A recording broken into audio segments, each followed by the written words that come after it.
Hola, ¿qué tal a todos? Bienvenidos. Pues bueno, elegí este tema. No sé qué, ojalá les guste. Todas esas medias verdades que podemos encontrar en el cine, libros de la ficción. Yo creo que todos hemos visto ejemplos. Muchas de estas cosas propagadas en la cultura, en la historia. También ejemplos de esas mismas mentiras reveladas de una manera que la gente no les puede dar legitimidad. De hecho, algo muy reciente podría ser este evento de los Juegos Olímpicos, esa inauguración tan polémica, ¿no? Todos sabemos que hay por ahí un juego oculto. Quiero ver si puedo encontrar algunos ejemplos sobre esto en los medios, programas de televisión, películas, libros, cómics, obras de teatro, libros, por ahí está Julio Verne. Hay películas obvias que revelan directamente una verdad, pero solamente recibida por aquellos que pueden verla. Luego tenemos toda esa serie de películas bastante arraigadas en nuestro subconsciente colectivo. Avatar, Star Wars, Harry Potter, Jurassic Park, El Señor de los Anillos, Piratas del Caribe, y puedo nombrar muchas más, Matrix. Ahí en la portada aparecen unas cuantas. Creo que hay algo en experimentar estos mundos ilusorios que se han perdido. Algo que idealmente debería formar parte del mundo real. Por supuesto, a menudo utilizan patrones similares. Todo eso hace que estas historias sean extremadamente atractivas, porque simulan un tipo de viaje a estos mundos, menos el trabajo real que sería necesario para recorrer ese camino, y a menudo es solo una falta de una vida significativa lo que atrae a las personas a estos mundos ilusorios. La falta de aventuras, una sociedad significativa, pero tal vez haya más. Tenemos la guerra del bien contra el mal, un elemento a considerar. En nuestro mundo, algo no funciona correctamente y los buenos son siempre necesarios para que las personas que pueden tomar una decisión consciente sobre dónde quieren ubicarse. Sin el bien es difícil discernir el mal. Fue el bien contra el mal un elemento principal de nuestra propia historia en un pasado lejano, lo que me recuerda al Señor de los Anillos de Tolkien. ¿Por qué nos identificamos tanto con esta polaridad? Si no fuera el caso. Cuando miras a Harry Potter, a la gente también le encanta la idea de una realidad oculta más profunda, más allá del mundo normal. Creo que la trama de Harry Potter viene de otra dimensión, pues fue escrita por una mujer que nunca antes había escrito nada y simplemente lo hizo como en trance. Una vez dijo que básicamente tenía la historia completa en su cabeza antes de escribir una sola palabra. Ella simplemente tuvo acceso a ello, de donde fuera que lo obtuvo. Un material canalizado. Luego también está el mundo medieval de Juego de Tronos. No puedo creer cuántas personas son adictas a este programa. Es básicamente un mundo oscuro, maquiavélico, en el que la gente se traiciona, conspira, se mata entre sí todo el tiempo. Y todo lo demás. Todo lo demás es solo un ruido de fondo para darle variedad a la trama. Una cosa que me pareció interesante es que el autor, que está bien versado en la historia medieval, incluye al pueblo de los tártaros como un tipo de ciudades libres y hordas en el este más allá de las ciudades libres. Quizás todos estos mundos ilusorios son simplemente un sueño colectivo sobre nuestro pasado antiguo, una forma de lidiar con lo mucho que se nos ha quitado, ya que no podemos lamentar algo que ni siquiera recordamos. Cuando miras pinturas antiguas de nuestros propios antepasados, ¿qué sientes? ¿Sabemos realmente lo que estaban haciendo? La Matrix, un ambiente de relación entre cosas y sucesos creado, controlado artificialmente. Una característica importante de la Matrix es que en ella incluso las personas son consideradas cosas. Plantea un futuro que en el futuro, tras una dura guerra, casi todos los seres humanos han sido esclavizados por las máquinas y las inteligencias artificiales creadas. Estas los tienen en supervisión y con sus mentes conectadas a una realidad virtual llamada Matrix, que de hecho está representada o representa el final del siglo XX. Los seres humanos son usados por las máquinas para obtener energía y los pocos que no están suspendidos o que han sido liberados viven en una ciudad llamada Sion y tienen naves que se mueven por el subsuelo y entran de forma clandestina en la Matrix para liberar a otros conectados. ¿Qué opinan de la película Los Juegos del Hambre? No sé si por ahí tenga la imagen. Déjenme ver. Bueno, voy a poner esta. En Los Juegos del Hambre hay un distrito parasitario de clase dominante, fuera de contacto. Tiene un control totalitario sobre los otros distritos atrasados. Trabajan duro como esclavos y se ven obligados a sacrificar a sus propios hijos al sistema. ¿Han visto los episodios de Black Mirror, donde tu puntuación en las redes sociales te controla al estilo Orwell, todo al 100% real? En China, hoy en día, no sé si han visto por ahí videos donde todos los ciudadanos en China son puntuados, y si pierdes bastante de esos puntos, prácticamente estás muy limitado en tu día a día. Esa serie, por cierto, se caracteriza por presentar relatos autoinclusivos, algunos con una ambientación distópica, escenarios post-apocalípticos, otros con una sátira, una trama de fantasía, una realidad alternativa, sociedades orwellianas o incluso ambientados en una utopía. En general muestra un sentimiento de tecnoparanoia y cómo afecta la tecnología al ser humano. Volviendo a Matrix, en la película se establecen paralelismos con algunos conceptos religiosos, filosóficos, ideológicos. Dicen por ahí que las hermanas Wachowski se inspiraron para hacer Matrix en una película de animación japonesa, Ghost in the Shell, de 1995. Es la que está ahí en la parte inferior derecha. De hecho está muy buena ese manga. Luego hicieron una película. La historia de Ghost in the Shell se desarrolla en un universo de cyberpunk ubicado en un futuro próximo y relata las aventuras de la sección 9 en la búsqueda de un misterioso pirata informático, el titiritero de el Puppet Master. En el transcurso del año 2029, el planeta se recupera de una tercera guerra mundial nuclear. 2029. Qué cercano está esa fecha. El plano geopolítico ha cambiado sustancialmente y una de las superpotencias más destacadas de esta nueva realidad es Japón.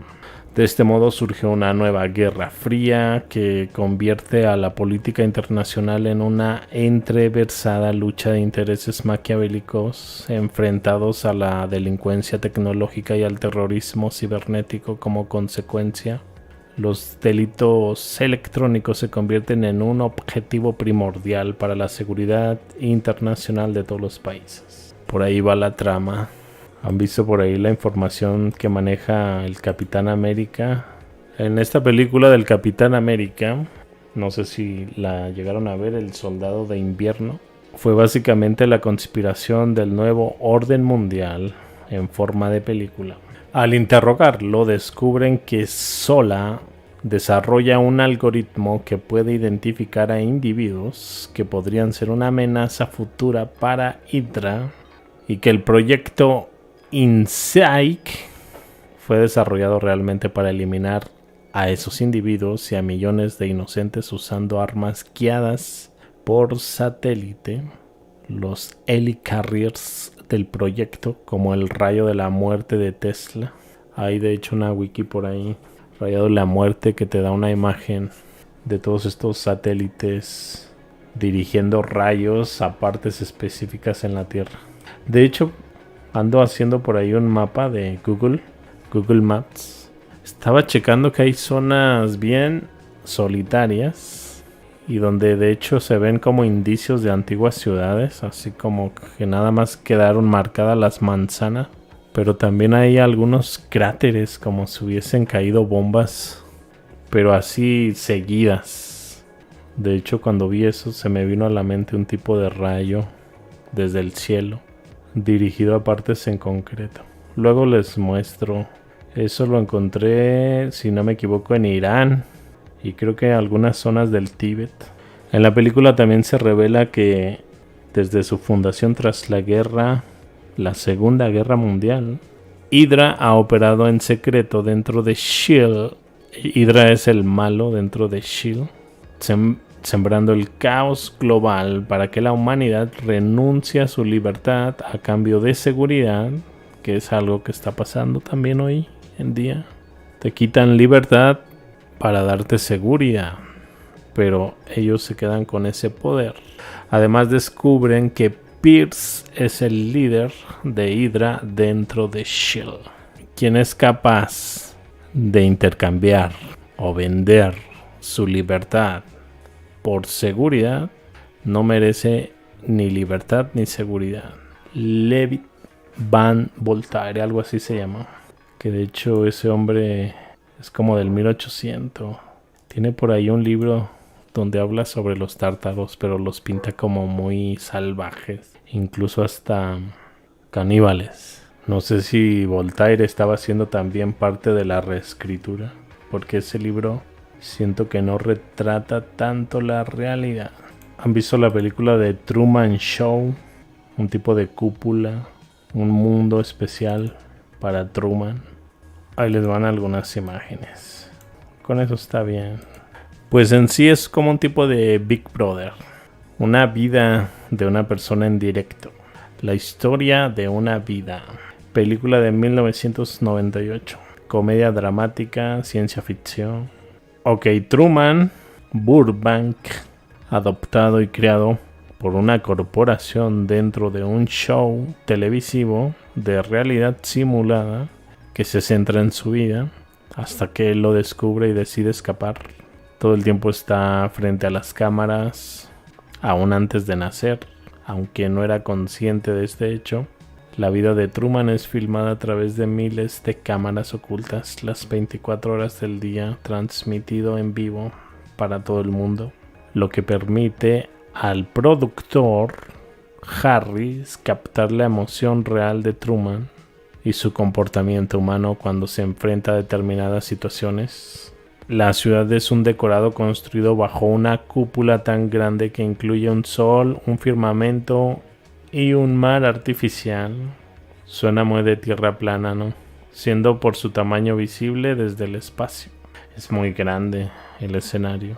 Este plato está poblado por actores de la serie y del equipo, lo que permite a Christoph, el productor ejecutivo, controlar cada aspecto de la vida de Truman. Incluso puede crear clima o la duración de los días. Una alegoría a la tierra plana esa película, ¿no? Ya mencioné por ahí a Orwell. No sé si lo tenga por aquí. Ok, sí lo tengo. Esta imagen me gustó. Si entramos en la literatura, George Orwell, 1984. Aquí Orwell nos cuenta el proceso de fabricación de la historia y una programación mucho más predictiva Parece que sabía que se estaba muriendo cuando la escribió en 1949. Puede ser que cuente como un tipo de confesión en el lecho de muerte. No sé qué opinen ustedes. El Michi llegó con ganas de hablar. Tan pronto como todas las correcciones que resultaron ser necesarias en cualquier número particular del Times se hubieran reunido y cotejado, ese número se reimprimía, la copia original se destruía y la copia corregida se colocaría en los archivos en su lugar. Ese proceso de alteración continua no solo de alteración continua no solo se aplicó a periódicos, sino también a libros, publicaciones periódicas, panfletos, carteles, folletos, películas, bandas sonoras, dibujos animados, fotografía y todo tipo de literatura o documentación que posiblemente pudiera contener algún tipo de política o ideología. Día a día, casi minuto a minuto, se actualizaba el pasado. Toda la historia fue un palimpsesto, un raspado, reinscrito exactamente con la frecuencia necesaria. En ningún caso hubiera sido posible una vez escrita probar que se había producido algún tipo de falsificación, porque no existía una fuente, algo que probara que eso había sucedido. Se me vienen algunos ejemplos a la mente, pero son muy recientes. Quién sabe cómo pase a la historia el 11-11. Algunas guerras recientes por allá en Asia. Nosotros vimos el desarrollo, sabemos más o menos cómo se originaron, pero una vez que lleguen generaciones futuras, quién sabe cómo se les presenten esas mismas guerras o eventos. Por ahí hay una película que revelaba algo muy parecido a un tipo de arma láser. Igual podía ser dirigido como estos eventos en Hawái, en California. Podría ser algo similar. Creo que tenía una foto de eso. El Real Genio, algo así se llama. Real. Ese es el arma. De hecho se parece bastante a la nueva arma que sacaron láser, el Dragonfire. La película trata sobre un genio en su último año trabajando en un láser químico. Llega a la universidad como un estudiante. Ahí dentro hace pareja con otro estudiante, Nike, para trabajar en un láser. Tienen un profesor, Jerry Hathaway, hombre corrupto, contratado luego para desarrollar un tipo de láser ilegal para la CIA, con el fin de poder matar personas desde el espacio en vez de contratar a empleados para ello. Hace trabajar a estos estudiantes de forma gratuita para ese propósito, sin decirles para qué es ese láser, además de coger el dinero destinado para los empleados a los que debería contratar para crear ese láser con el propósito. Cuando el láser ha sido finalmente construido, Mitch y Chris celebran su éxito. Sin embargo, por ahí hay otro personaje, Laszlo Holyfield, un genio quemado entre comillas, que aún quedó en la universidad y que vive cerca de ellos. Se da cuenta para qué está destinado ese láser y comunica a ambos sobre la sospecha que tiene, y se dan cuenta de ese hecho, que el láser está siendo construido para miembros de la CIA. Pero lo interesante aquí es el propósito del láser: asesinar personas directamente desde el espacio. Bueno, más o menos. La brújula dorada, la siguiente en la fila.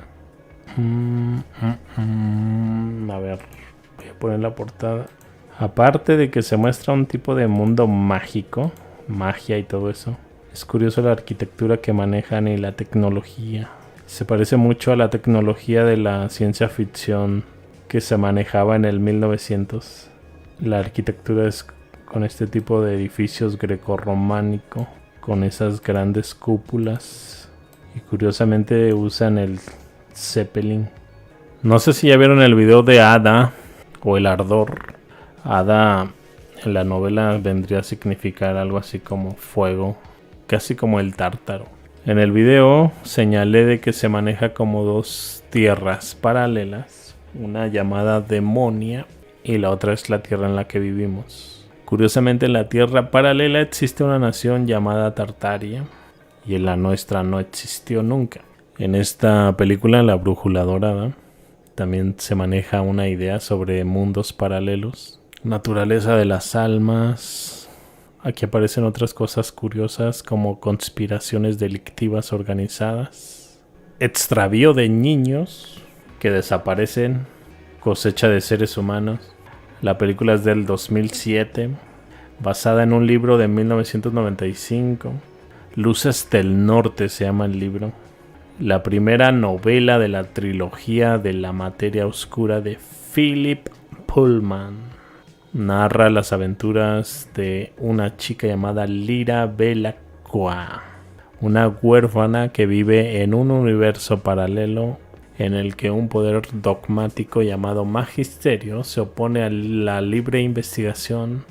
Los niños de este universo son secuestrados por un grupo de desconocidos llamados los Devoradores.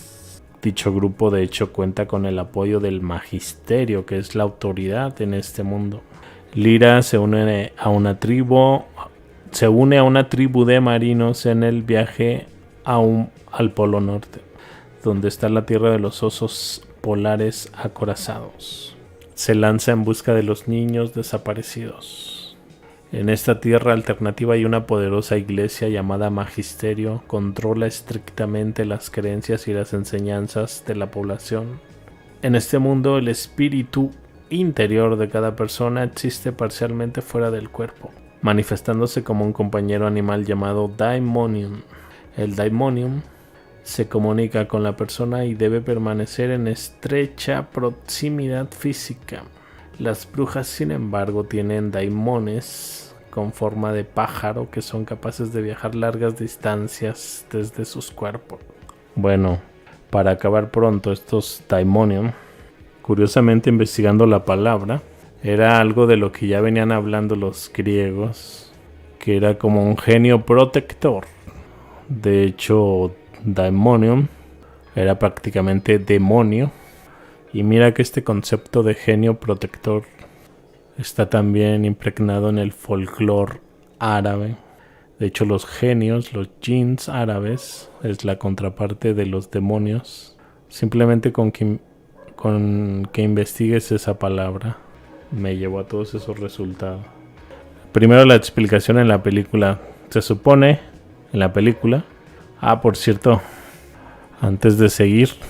No sé si ya vieron la película Duna. También viene de un libro de ciencia ficción. De hecho está bien interesante la historia del libro.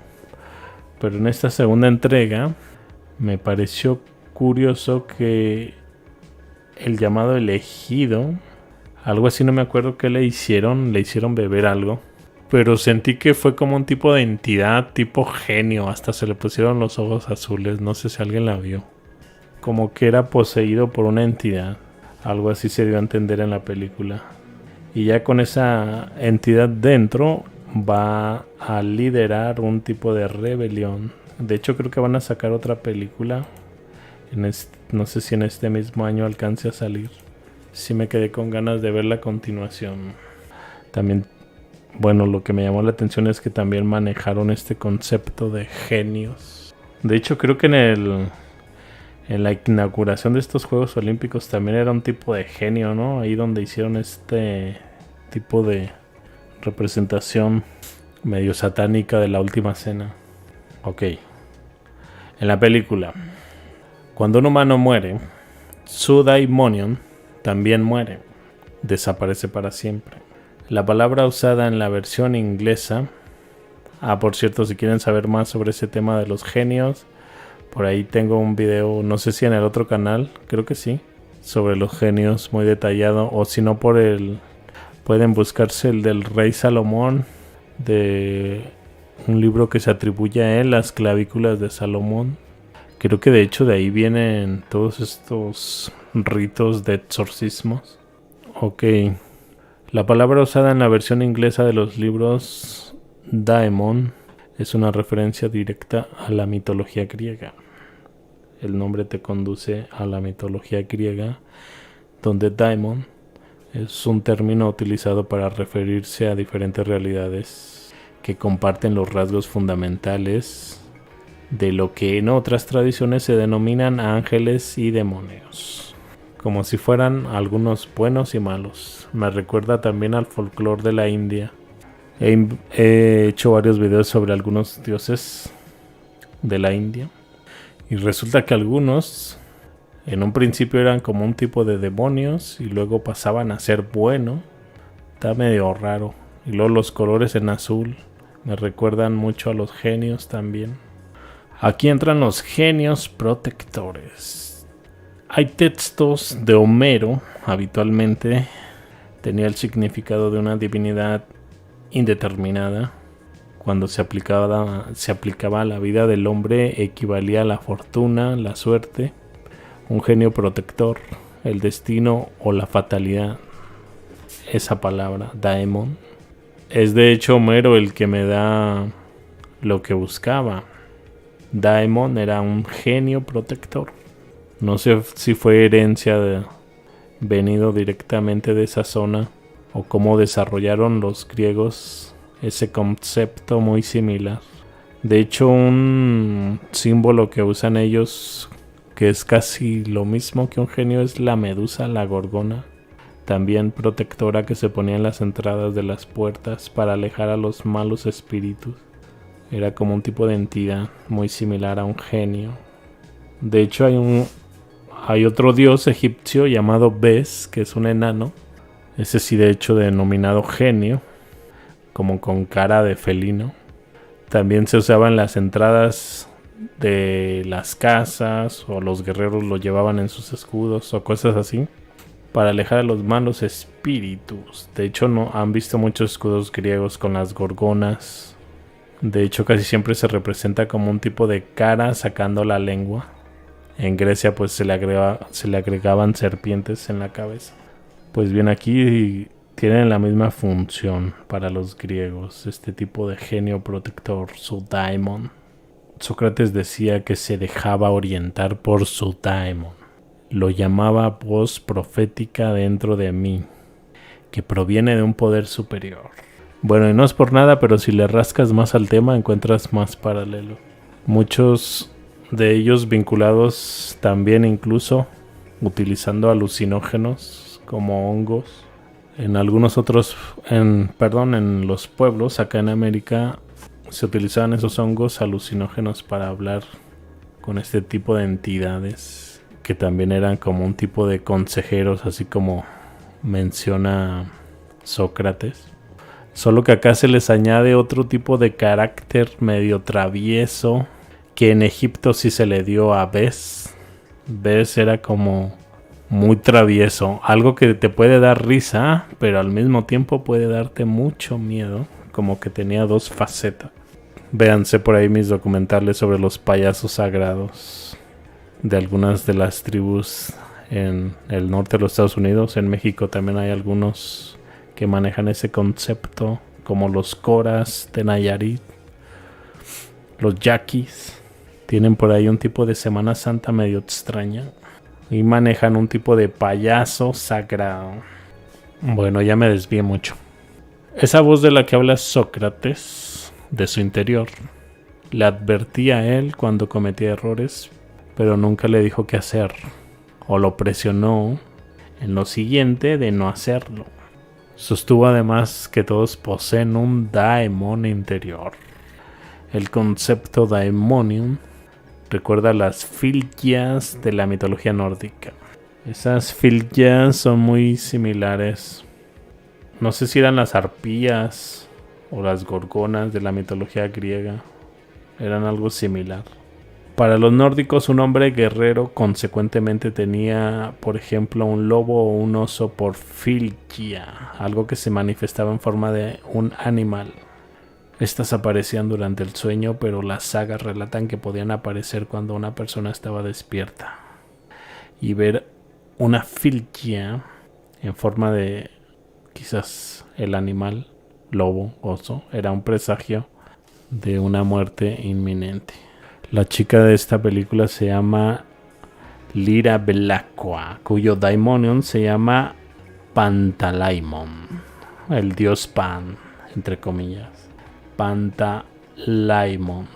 Su tío, Lord Asriel, un destacado explorador y erudito, ha estado ausente buscando el esquivo polvo, un tipo de partícula cósmica de la que el magisterio prohíbe hablar. Partícula cósmica.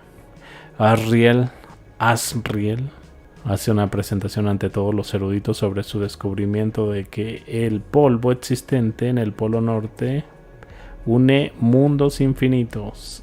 Asriel recibe una subvención para otra expedición si demuestra su teoría, pero era, por así decirlo, un tipo de trampa. Y más o menos ahí va la trama. El ascenso a Júpiter también está interesante, por ahí se manejan temas. Esos personajes son como un tipo de vampiros, viven muchos años. Son personajes como un tipo de raza que maneja varios planetas. Uno de esos planetas es la Tierra, donde cosechan humanos porque se alimentan de los humanos, de su sangre. Por eso les digo, es muy similar a los vampiros. Ya encontré la carpeta de imágenes de esta película. Se alimentan de la sangre de los humanos. Eso es lo que les da su longevidad. Manejan un tema muy similar del que se habla de vez en cuando, el adrenocromo. De hecho, hay una película, hay entidades de este tipo de que son como reptiles. Incluso un tipo reptil, casi dragón, aquí. Así lo vamos a poner ahí. No sé si tenga la imagen donde salen estas mujeres. No sé si era ella la que explica todo eso del por qué viven tantos años. A la chica de la película, que es la que está en la parte izquierda superior. El destino de Júpiter. Lo que no saben los habitantes de la Tierra es que los humanos en la Tierra y los seres inteligentes en otros planetas fueron creados por una familia de extraterrestres que conforman la mayor dinastía del universo, con el propósito de recolectar a las criaturas evolucionadas una vez que alcanzan un estado darwiniano de perfección, para producir un tipo de suero de la juventud que les permita vivir eternamente, además de haber causado la extinción de los dinosaurios en un desastre minero. Ascenso a Júpiter. Un tipo de granja con humanos como ganado. Aquí los horribles alienígenas malvados son humanos. Cuando muere la matriarca, curiosamente llamada la reina Abraxas, la más poderosa de las dinastías extraterrestres, sus hijos Valem, Kalik, Titus, entran en guerra por la herencia. Heredan como Valem una enorme planta de producción en el planeta Júpiter, y Titus declara su intención de desmantelar el comercio del llamado suero, que es sangre de humano, pero en un éxtasis. Bueno, pues esta película maneja un tipo de concepto adrenocromo. 64 minutos tenemos, que ya van a ser las 4 de la mañana. Creo que esta película sí la vi, Por ahí en YouTube cierta vez me la topé y la vi. Blade Running. Esta película Blade Running, o Runner, perdón, trata sobre la psicología, la patología del transhumanismo, la robótica, y si un humano artificial se convierte en humano después de un tiempo, después de que un replicante dio a luz. Como que humanizar a un robot, algo así. La película huele un poco a clonación, a genética, y puede retratar un tipo de futuro que no queremos. En el 2049, un tipo de androide bioingenieril similar al ser humano y conocido como replicante se ha integrado a la sociedad, ya que la vida vinculada a la bioingeniería resultó ser necesaria para asegurar la supervivencia de la humanidad. De un modelo más reciente creado para obedecer, funciona como un Blade Runner para la LAPD, cazando y retirando modelos de replicantes clandestinos más viejos. Por ahí va la trama. En sí, aquí los mensajes podrían ser esos: clonación, genética, un futuro que estamos visualizando, transhumanismo, robótica, un humano artificial. Quién sabe si todavía se encuentra esa película en YouTube. Déjenme, si la encuentro se las paso. Blade Runner. No duran por mucho tiempo. Aquí me parece una, vamos a ver si es. No, ya la retiraron. Bueno, sí viene, pero es una lista de reproducción.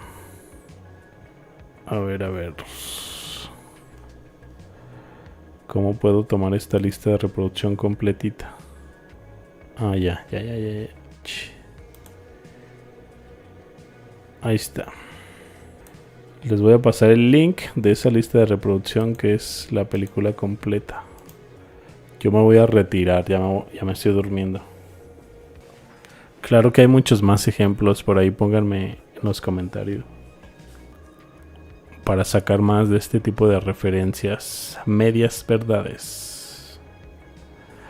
De hecho ya me pone error en el en vivo, significa que está fallando. Bueno, yo me despido de ustedes y los veo más adelante. Hasta luego, muchas gracias. Alma Gutiérrez 2:45. Melina López, muchas gracias. Chaneques podrían entrar en esa categoría, muy respetadas en la cultura maya. Pues fíjate que también lo he pensado, suenan muy similar, de una forma muy similar. Por ahí cierta vez estaba leyendo, creo que sobre Pachita, no recuerdo bien, esta mujer que manejaba los hongos alucinógenos, se refería a un tipo de mis niños, algo así, que se van a enojar mis niños, algo así, por lo mismo de que compartió ese tipo de secretos con los extranjeros de sus propiedades de los hongos alucinógenos.